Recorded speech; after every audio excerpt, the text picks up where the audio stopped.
Listo, muy buenos días a todos. Bueno, ya veo un poquito más de personas, entonces qué bueno que nos acompañen un día muy temprano de fin de semana. Gracias por su asistencia. Hoy vamos a hablar de algo muy importante, digamos que es un trabajo que se ha llevado de años atrás, con el apoyo también incluso del doctor Martínez, de los consejos del doctor Álvaro Martínez, incluso el doctor Sergey que nos acompaña hoy desde Miami. Estos son mis conflictos de intereses, refleja las opiniones personales y no las de las instituciones o los patrocinadores, si bien Varian y Deragenics han patrocinado el cómo, digamos, desplazarnos, pero nada que interfiera dentro de los comentarios que vamos a hacer más adelante. Los recursos, fotos y demás han estado autorizados por sus pacientes. ¿Listo? Y quiero comentarles algo que me parece muy importante. Este ha sido el trasegar un poco de información. La primera imagen que ustedes ven a la derecha es el hospital militar, donde recuerdo en su momento de pregrado, los docentes le preguntaban a los compañeros en qué se quieren especializar. Y todos decían cirugía plástica, neurocirugía, urología. Y cuando yo decía oncología radioterápica, había un silencio profundo porque nadie sabía qué era eso. Incluso ni siquiera tal vez lo conocían. Y es parte del proceso que hemos tenido en la oncología radioterápica, y es que nadie sabe qué hacemos. Cada vez que se manda al radioterapeuta, radioterapista, nadie sabe. Incluso hacen interconsultas a los radiólogos para dar radioterapia, que se ve día a día. La segunda foto es mi casa de formación en oncología. Allí me di un poco más de cuenta que definitivamente incluso en las épocas de Routen no se sabía qué se hacía y había un desconocimiento de lo que las habilidades que podía llegar a tener el oncólogo radioterápico. Y la última foto es mi centro donde actualmente trabajo, es el Instituto Médico Oncológico de la ciudad de Neiva, con mi grupo que nos acompaña más adelante, se los voy a mostrar. A través del tiempo, la braquiterapia ha tenido unos usos un poco, digamos, ambiguos, ha tenido muy folclóricos, donde no se sabe cómo es la correcta administración. Si ustedes se dan cuenta, pacientes donde se les entregaba la fuente de radiación para que ellos mismos se la colocaran y así respondieran a los tumores, pero definitivamente pues con unas respuestas tumorales muy aceptables. Tan así ha sido el desconocimiento que incluso el radium ha sido utilizado para absolutamente todo a través de la historia. Ha sido para tónico capilares, para las mujeres, para la belleza, sin saber los efectos deleterios, crema para la pañalitis, ¿cierto? Sin saber para qué servía. Incluso digamos que algunos vitamínicos que se les daban unidos a los pacientes, y miren, se acabaron los calvos, pero sin saber en realidad los efectos deleterios que tenía esto. Digamos que a través del tiempo se ha utilizado de maneras discordantes, y es por eso que hoy en día, 2024, tenemos la necesidad cada vez de expresar y cómo pulimos y llegamos a la máxima evidencia posible. Tan así que incluso procedimientos hoy en día de alta precisión son los que se pueden llegar a realizar con braquiterapia. Un profesor me decía, no hay tumor radioresistente, sino dosis insuficiente. Y eso es lo que hace la braquiterapia. Llegamos hasta donde está el tumor. Partimos del núcleo hacia afuera y no de afuera hacia adentro, como lo hacen otras técnicas de tratamiento, y podemos acceder a donde se nos es permitido. La braquiterapia ha evolucionado a maneras y a años distantes. Hace tiempo, digamos que incluso por las épocas del 2000 se hacía 2D, ¿sí? Esto se hacía, digamos, a través de la mayoría de centros donde se hace práctica clínica con braquiterapia, pero era tal vez la imaginación, unos puntos de referencia donde llegaban dosis que definitivamente pues, no era lo real. A promedio más o menos 2011 ya empezamos a tener adaptativo guiado por imágenes y empezamos a saber cuál en realidad era la dosis aportada no solo al tumor sino también a los órganos a riesgo. Ya a través del 2016 empezamos a hacer más resonancia, empezamos a hacer PET y empezamos a darle a los pacientes tratamientos un poco más, no solamente para evaluación de dónde apuntar, sino también de respuesta para ellos. Y esto es lo que se hace hoy en día. Una braquiterapia personalizada, así como los oncólogos clínicos ya han desarrollado inmunoterapia personalizada para los pacientes, nosotros definitivamente en braquiterapia tenemos que hacerlo para cada paciente. ¿Y cómo se hace eso? Con bolus personalizados, mirando el paciente. Yo creo que para cada uno de los oncólogos radioterápicos que estamos acá, el mayor contacto de administración de un tratamiento se da en la braquiterapia. Y es precisamente por eso que nosotros en este 2024 tenemos que ir cambiando el chip y tenemos que ir haciendo tratamientos o cómo la braquiterapia se puede adaptar al paciente y no como el paciente se adapta a lo que tenemos en los centros. Este dato es supremamente importante y miren que en Estados Unidos va a crecer para el 2030 la inversión en braquiterapia va a alcanzar incluso 1.3 billones de dólares en implementos, centros y cómo se administra este tratamiento. De hecho, cómo se hace y la capacitación para ese tipo de de personal va a estar a la luz del día y cómo no hacerlo en Colombia claramente.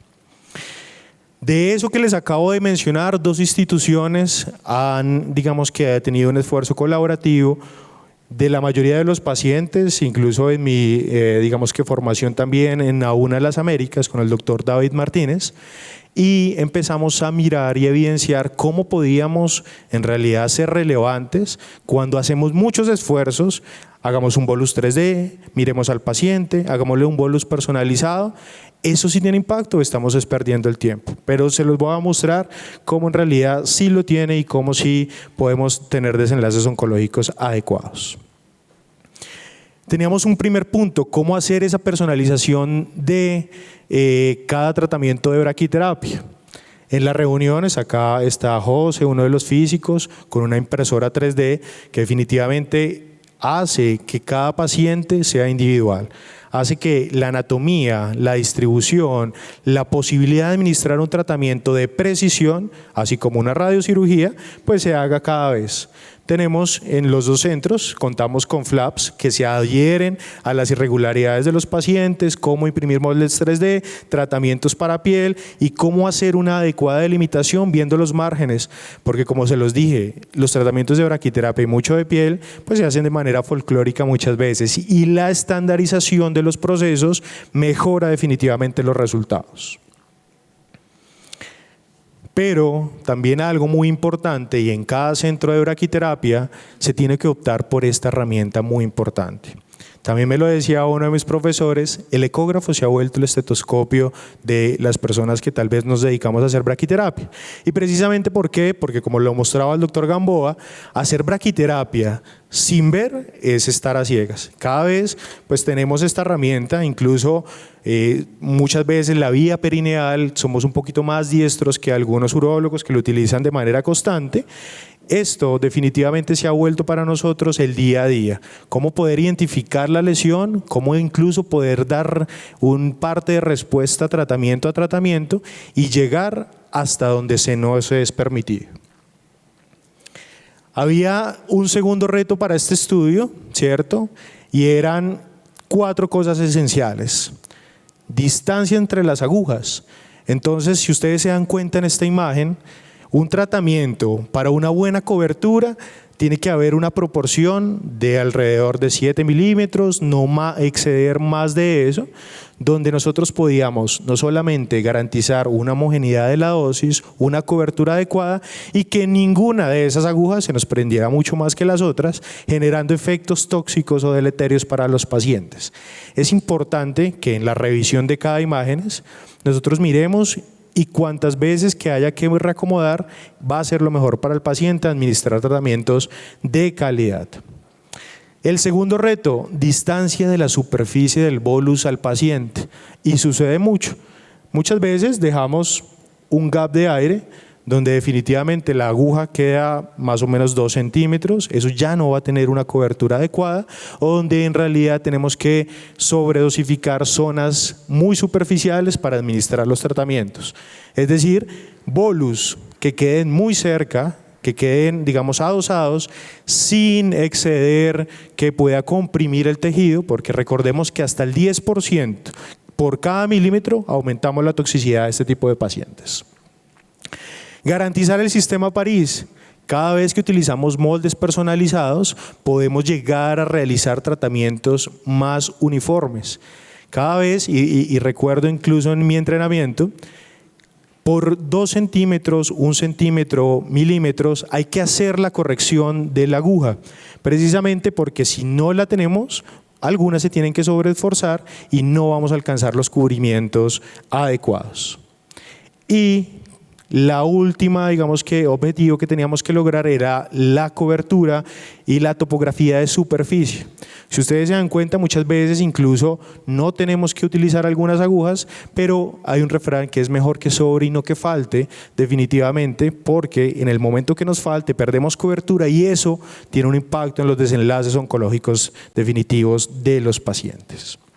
4, entonces, digamos que objetivos que buscábamos en cada uno de esos pacientes para lograr braquiterapia de precisión estandarizado con resultados oncológicos efectivos. Aquí yo creo que es el plus de todo lo que se ha logrado. Yo creo que en todos los centros que hacemos braquiterapia tenemos estas tablas, ¿cierto? Ya nos lo mostraba el doctor Gamboa, donde calculamos cuánto se le dio al paciente en tele, cuánto va a recibir en la braqui y cuánto no nos podemos pasar de esa dosis. Lo mismo en los índices de cobertura de piel, donde el 150% si toca la piel, digamos que eso puede generar algo de toxicidad. Pero si ustedes también se dan cuenta, esto es la suma de 1 más 1 igual a 2. Y donde estamos sumando y no estamos viendo nada más. Aquí el reto de los físicos, y acá está José, está Adriana, está Andrés, donde les pusimos una tarea bien importante.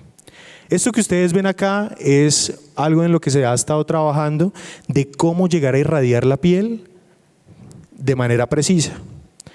Todos los índices de cobertura, cuando uno evalúa la radiocirugía, PADIC, R50, se dan y uno los califica. Y uno mira cómo en realidad está ese cubrimiento, esas dosis aportadas. E incluso nosotros hemos puesto puntos para saber qué tanta profundidad, dispersión y homogeneidad ha tenido los tratamientos de piel. Pero esto no existe tal vez o no es de rutina en braquiterapia. ¿Por qué? Porque miramos coberturas y miramos dosis máximas para no excedernos y no irradiar mucho más órganos a riesgo. Pero ¿qué era lo que le pedíamos a los físicos entonces? Un algoritmo de programación o algo que nos ayudara a evidenciar índices que nos ayudaran para asimismo mirar los resultados oncológicos de esos pacientes. Y algo también es bien importante, si ustedes se dan cuenta, la dosis cercana a una aguja no es la misma en zonas donde no está el tumor o tal vez zonas que ya están equidistantes. La heterogeneidad de la braquiterapia no se ha medido tanto, no se ha puesto en un ensayo clínico y no se ha visto si en realidad eso ha tenido un impacto bien importante. No es lo mismo esa dosis que está en la aguja, no es la misma que se busca lateralmente y no es la misma en la zona, digamos que más inferior. 4, digamos que puntos que les pedimos a los físicos en ese momento: ayúdenos a calcular un índice de calidad para braquiterapia. ¿Cómo llegamos a calcular que no se nos pierda la cobertura? Unas zonas de mayor dosis y cómo las vamos a calcular, y nosotros nos encargamos de mirar si eso que ustedes nos aportan en realidad radiobiológicamente tiene algo de importancia o estamos perdiendo el tiempo haciendo tantas cosas en braquiterapia de precisión.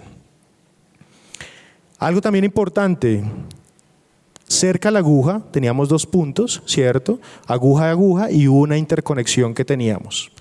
Zonas donde incluso se recibe 2 veces la dosis prescrita, que están cerca a las agujas, zonas donde se recibe 1.5 veces y zonas donde se debe garantizar por lo menos la dosis prescrita, y aparecieron entonces en nuestro radar estos 2 índices. Índices de volumen sobre dosis, que es el volumen administrado 2 veces sobre el volumen prescrito, y un índice de no uniformidad de dosis, donde era 1.5 sobre el volumen prescrito. ¿Esto para qué? ¿Y para qué en realidad evaluar esto? Recuerden que la braquiterapia es heterogénea.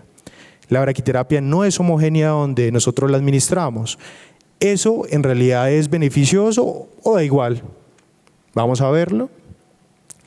Entonces, esa interrelación de las agujas, los movimientos, y cómo en realidad podemos distribuir esas dosis era lo que nosotros ya como radiooncólogos nos importaba en la probabilidad del control tumoral. Los físicos, digamos que afortunadamente con los que contamos las dos instituciones son muy proactivos. No solamente proactivos, sino que definitivamente eso que les pedimos hacen lo posible para llegar a realizarlo por medio de, esto es un script con programación. Asimismo, cuando nosotros evaluamos los planes, vemos, digamos, que una semaforización, hay que hacerlo también para braquiterapia. Ellos, digamos, que lo lograron, hicieron un script también para evaluar, digamos, que todos los índices y durante el tratamiento y durante cada sesión poder lograr índices de cobertura suficientes. Entonces dijimos, bueno, echémosle ya ahora sí mano a esto, de definitivamente hacer y demorarse lo que uno se tenga que demorar con el paciente, digamos que teniendo un flujo de trabajo óptimo, se puede llegar a hacer braquiterapia de precisión, donde nosotros podemos desde lo artesanal, no perdiendo esa esencia, pero cada vez llegándolo a la precisión. Este es un paciente con una lesión de piel, un vaso celular nodular y morfeiforme cerca del párpado inferior derecho, y donde nosotros, incluso con técnicas de braquiterapia de piel como la jaula de Yarbolé, podemos hacer que tengan mayor cobertura esos pacientes con agujas que quedan cerca de la lesión, con bolus personalizados e incluso con marcas radio opacas que nos permiten saber hacia dónde estamos apuntando. Braquiterapia de precisión, miren cómo en realidad la cobertura mejora cuando hacemos que esas agujas queden, digamos, equidistantes, cómo logramos los objetivos de cobertura, las heterogeneidades sin sobredosificar la piel. Logramos curvas del 150 en un fraccionamiento de 5 grays, donde ligeramente toca la piel, pero en ningún momento llega a la profundidad más allá de la dermis reticular. Vemos tratamientos adaptativos donde las respuestas tumorales han sido satisfactorias, donde hemos aportado y llegado a los núcleos de crecimiento del tumor, donde sabemos que esa heterogenicidad nos puede funcionar más y donde incluso evaluación de la respuesta ya por imágenes de última generación como el PET nos ha ayudado de manera satisfactoria. Tratamientos de piel que antes podían tener una radiodermitis severa, y en realidad estamos logrando un poco más de resultados, no solamente para el paciente con calidad de vida, sino cosméticos adicionales. La personalización, la evaluación de la precisión, la evaluación dosimétrica, 3 puntos fundamentales para mostrarles las gráficas y los resultados de este trabajo que fue presentado también por parte de todos los grupos colaborativos en la ciudad de Washington. Relación de, en realidad lo que estoy haciendo sí impacta en los pacientes, relación de la cobertura y el control tumoral. Sabemos que entre más cubramos el tumor, esto no es, digamos que un dato que no esté reportado en la literatura, ¿cierto? Pero vimos que a medida de que mejorábamos la cobertura, ¿cierto? El índice de cobertura, pues el control tumoral definitivamente igual. ¿Listo? La heterogeneidad, la homogeneidad, miren que encontramos algo bien importante. Cuando uno tiende a ser un poco más homogéneo, pues hay resultados que la heterogeneidad, en este caso, no la logramos y perdemos algo de control tumoral. Cuando sobredosificamos el tumor y volvemos a la frase, no hay tumor radioresistente sino dosis suficiente, pues no lo podemos otorgar. Y el control tumoral con una uniformidad, es decir, volver la braquiterapia más heterogénea va a llegar a los resultados oncológicos más deseados. 3 conclusiones importantes. Hay una relación dentro de los parámetros de cobertura, heterogeneidad y cómo administrar la radioterapia para un control tumoral adecuado. Entre más heterogénea lo hagamos, tal vez se puede lograr más resultados. Y definitivamente hay un impacto clínico en los resultados de los pacientes. Es decir, la braquiterapia adaptativa, todo el esfuerzo que se hace personalizado, sí definitivamente impacta en los resultados oncológicos. Ya para finalizar, este es mi centro. Somos el último casi en el sur del país. Cuando me preguntaron, yo soy de Bogotá, que hacía en Neiva, donde pues lamentablemente somos el centro de referencia para Amazonas, Caquetá, Vaupés, Michada, incluso pacientes del Guainía. Somos el último acelerador, hay una responsabilidad social bien importante. Me preguntaban, ¿tiene familia en Neiva? ¿Por qué se fue para allá? ¿Tiene novia? ¿Por qué se fue para allá? Me decía el doctor Martínez, está haciendo rural en Neiva, pero no, definitivamente no, es una responsabilidad social que se tiene. No sin darle el agradecimiento a todo mi equipo de trabajo, a UNA de las Américas, todo nuestro grupo e incluso la capacitación con el Grupo de México. Esta charla resumida fue un poco del abstracto que se presentó en la ciudad de Washington, donde tuve el honor de esos índices, esas coberturas, braquiterapia de precisión, recibir una, reconocimiento como una de las charlas ganadoras por parte del doctor Álvaro Martínez, que se encuentra acá, el presidente de la ABS, el doctor Cox y el doctor Farag. Mi grupo también del Centro Oncológico IMO, mi grupo de física médica, mi hospitalaria, muchas gracias, porque sin ustedes en realidad todo este tipo de cosas no se han hecho reales. Muchas gracias a todos.